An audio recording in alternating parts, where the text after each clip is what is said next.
Hello friends, so welcome back to my channel and this is our second day of English learning skill.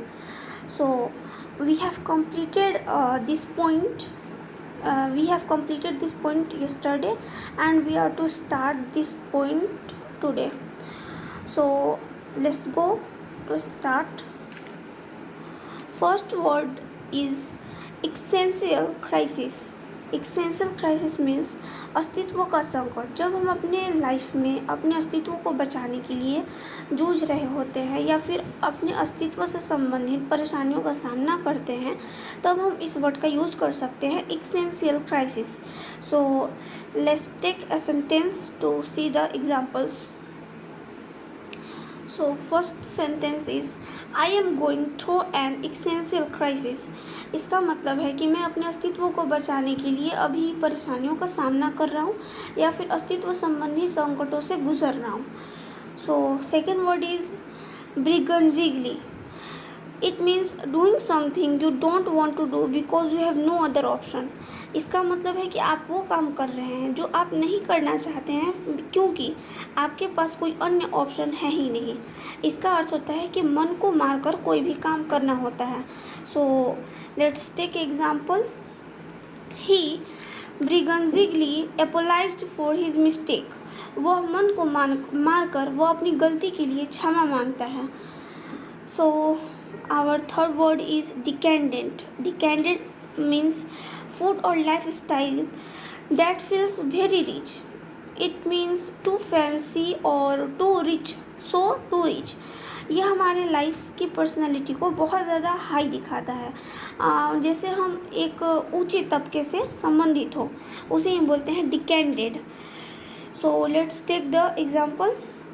The novel describe the decadent life of the rich. ये जो उपन्यास है वो अमीरों के जीवन की मतलब जो उच्च हाई पर्सनैलिटी है उसे दिखाता है। So normal we can say that decadent means high personality normal. So our next word is insolent और रूड। इसका मतलब होता है बदतमीज। जैसे हम लिख सकते हैं he was too rude. He was too rude इसका मतलब वह बहुत ज़्यादा बदतमीज है या फिर वह बहुत ज़्यादा घमंडी है। So let's take the example. The students give an insolent reply to the teacher.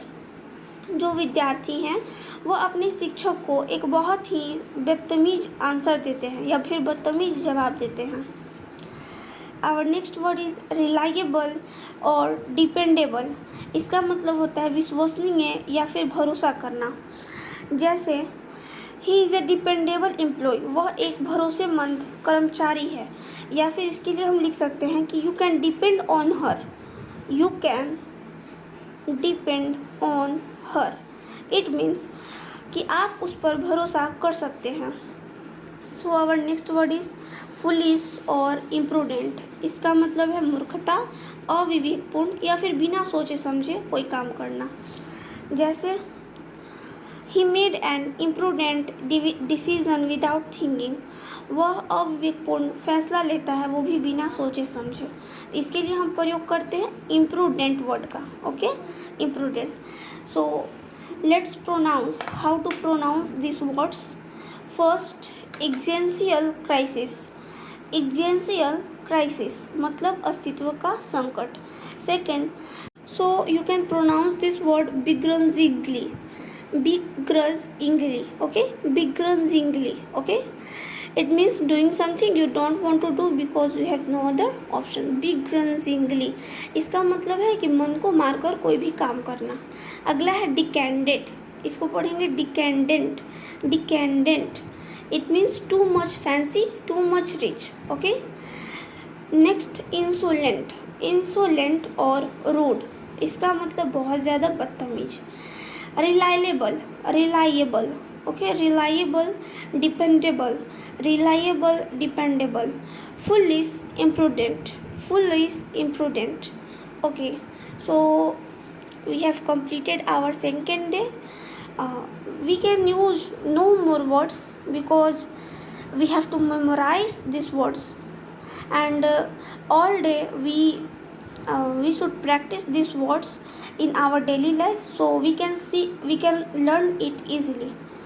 So be motivated and learn with me. Thank you.